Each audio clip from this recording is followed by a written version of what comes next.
you explain your role in the Kansas City, Missouri School District during the years between 1971 and 1997? During the years of, or between the years of 1971 and 1997, my role in the Kansas City Public Schools was that of a student. I attended elementary school at Blenheim Elementary. I matriculated to Lincoln Junior High School, and I graduated from Southeast High School.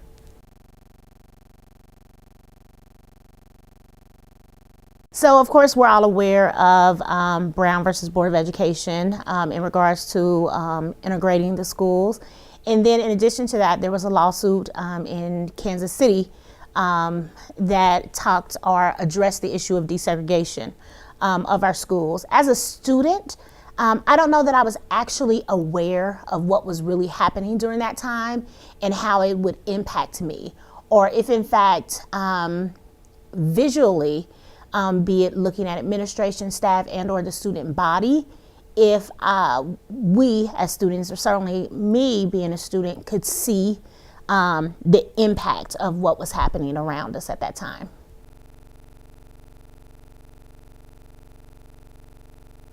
For me, thinking back to my parents and how they were impacted or how they responded to the efforts, they started considering different choices than neighborhood schools for myself and my siblings. And so what that meant, as I left elementary school and matriculated to junior high school, which is now middle school, that meant being bused to a school where they thought I could be challenged more academically, that my needs would be met in a different way than had been. And so that meant that I would have to be going to a community or a school where students were coming from all over the city. And they were open to that. But at the same time, I remember changes with teachers, like there was a teacher strike during that time, and over salaries and conditions in schools. And there were a lot of conversations about adequate resources for all schools versus certain schools. And so I remember hearing those conversations. And again, being a child, I don't know if we were really plugged in. We just knew we were participating in getting what we perceived to be a good education during that time.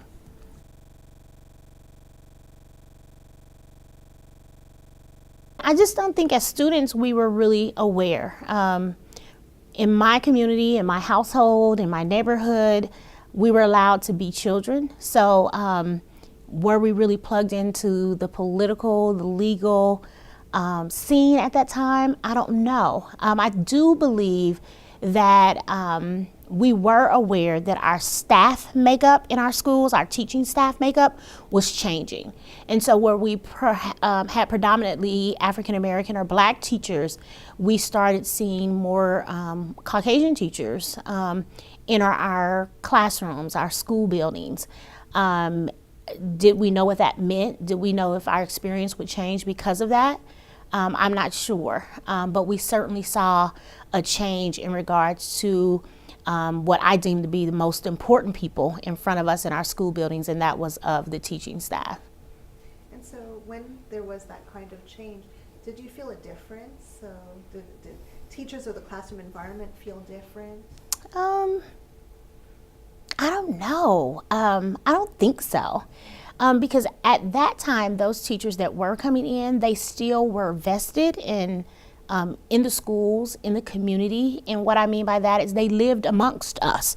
So we might see Mr. Patterson at the grocery store or Miss Schaefer at church, just like we did our Black teachers as well. And so in that way, and I had a sense as a student that all of my teachers cared about me, and they all cared about me becoming the best me academically and socially. And so I don't know that, did I perceive that I'd get a better education? No. A different? No. Would I be exposed to someone possibly that I wouldn't have been exposed to before? Absolutely. But what did that really mean? I don't know that we understood or thought about it in that way. It was, we were children, we were going to school, and that's what we were doing at that time.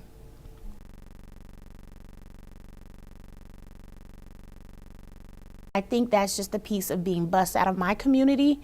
During that time, we were very focused on community or neighborhood schools, as we call them now.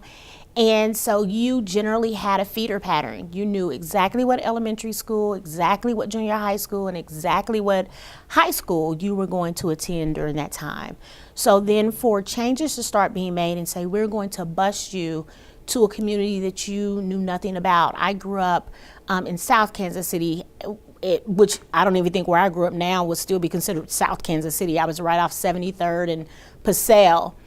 So then to be bused to 23rd Street or something like that to go to Lincoln Junior, that was a cultural change, a culture shift, because I had never lived or interacted with families that lived in that area.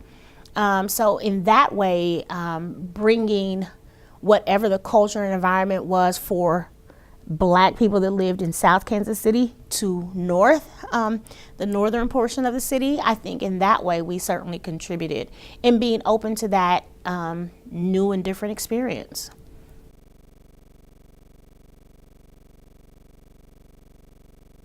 I don't know that it did, outside of exposing me to a teaching staff that was very different. And so learning to interact with a diverse population of adults. Interestingly enough, what was supposed to happen in regards to having a more diverse student population, it didn't happen. And so where we had legally enforced segregation in the past, and then we look at the dismantling of that, and then going into the court case in Kansas City that directly addressed the deseg of schools, families then by choice versus having a law that said we go to school differently, took flight. And so again, not thinking about that as a child, but as a young adult, and now as a bit more mature adult, realizing that people at that time made a decision to say, I don't want my children to go to school with you. That's a profound statement, whether you say it implicitly or explicitly. And you wonder, why. So there you have it.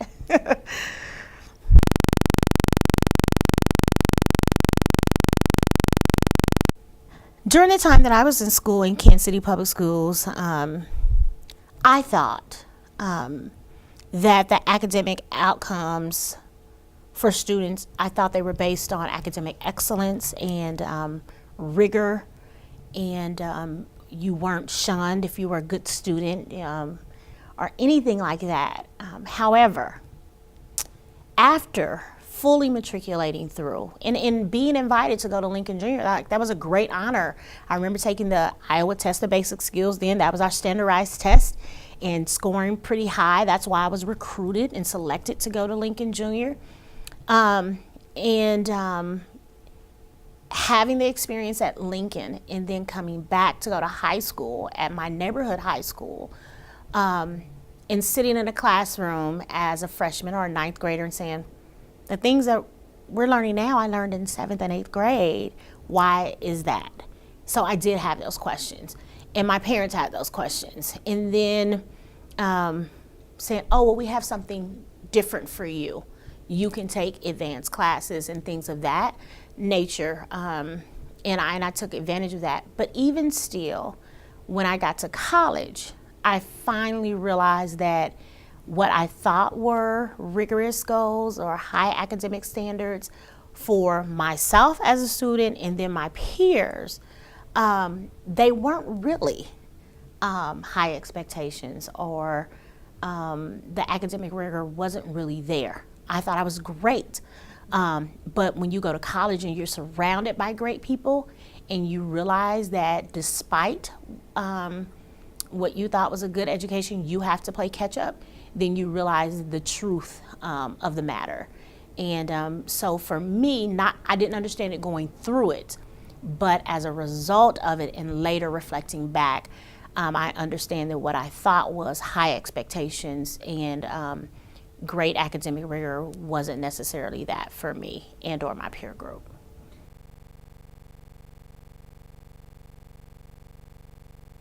the intended outcomes of school desegregation. I think the intended outcome was, of course, that people from diverse backgrounds and families would come together, and we're going to be really representative of what we call, the melting pot in the United States. In practice, a legal case doesn't change the mindset of a personal individual. So that's why I said actual outcomes versus intended outcomes. The actual outcomes, and I stated it before, is that families then made a conscious choice not to be a part of the urban core inner city Kansas City Public School District. And they voiced that by moving out. And when they moved out, then what did they take with it? Their tax base. So then where we had separate and unequal schools before, we still had separate and unequal schools because the resources just was not there. Did we have a diverse student population? That was, a thought to be, or that it was going to be an outcome. It didn't happen.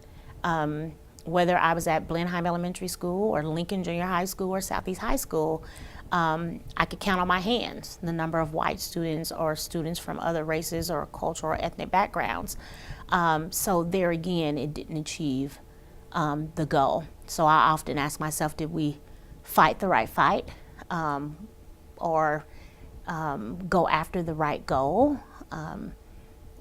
My thought is people have a choice, in regards to where they educate their children, where they live, and all of that. I think the question should have been, how do we distribute resources from the government entities that support public school education?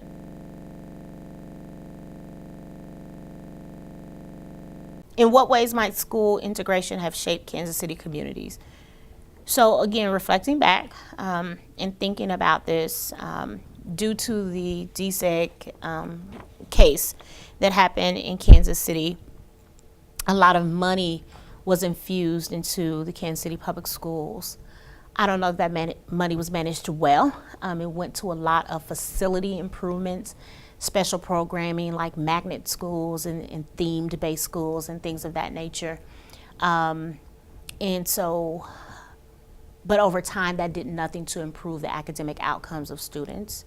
And then for our larger community, then we just start having another adversarial conversation with one another, still not getting to the root in regards to the systematic and institutionalized opinions of people. And so did I still live in a predominantly black neighborhood? Yes. Did I still have predominantly all black teachers? Yes. Nothing in our everyday lives, I don't think anything changed outside of perhaps the people that we thought would come back to our community to enrich it, to work with us, to grow as an entire city. It just didn't happen. They didn't have an interest in doing that. Now, at the same time, some of our more prestigious middle class, upper middle class black families also said, if we're not going to have the support of our larger, more diverse community, then we also will have flight. And so what remained were families that were committed just to being in the community, or those that didn't have a choice but to be in the urban core of our community. And so I think it ultimately led to the deterioration of our urban core, and it continues today.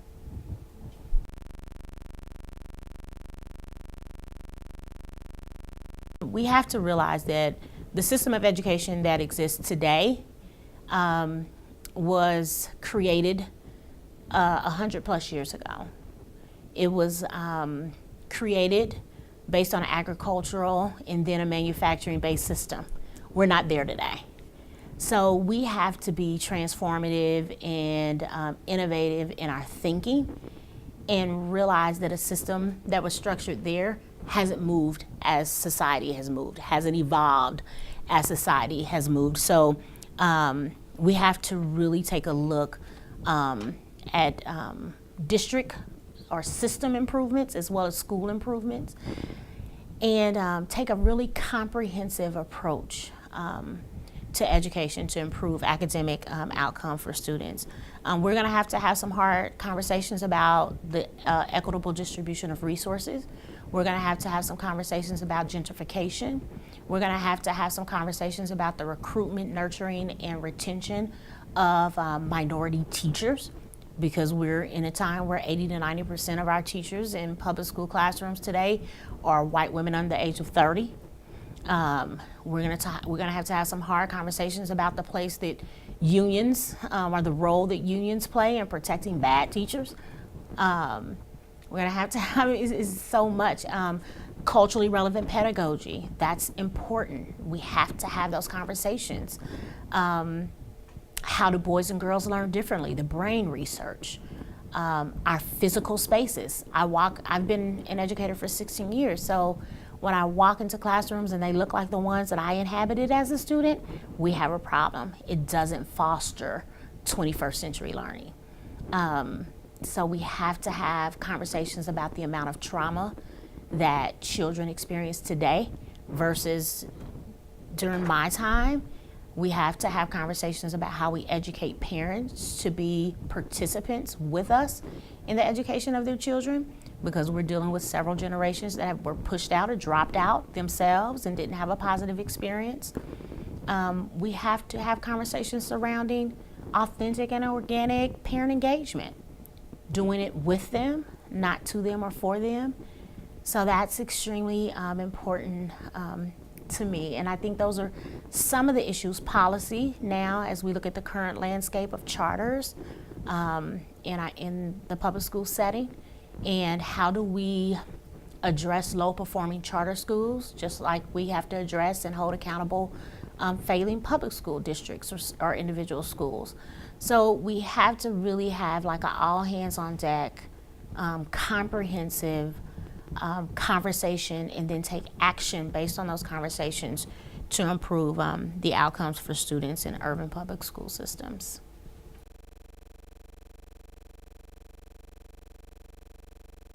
I think we see another shift in Kansas City, and I'm wondering if we're seeing that same shift in cities across the country. I think we may be. People use the term gentrification, I use it. But what I think we're seeing younger families that are coming in that just haven't had the same experience as previous generations.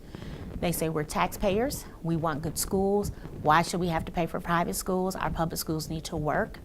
And with those voices, they're doing a lot of, those people that are coming back into the urban core are doing a lot of work in the area of both charter schools and public schools. It's disheartening to me that it took people that don't look like me to come back into the city for us to start having a lot of these conversations.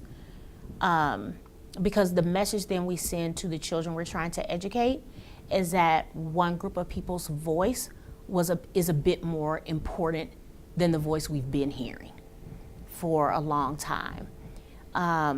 But because that voice is here and it's being heeded, and then wheels are beginning to turn, I think all children will benefit, from it. I think that we're seeing some more innovative and transformative thought happen around education, because we are realizing that we've been failing for quite some time.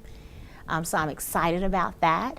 So I do think that slowly but surely we're kind of on an upward swing in regards to public school education in Kansas City.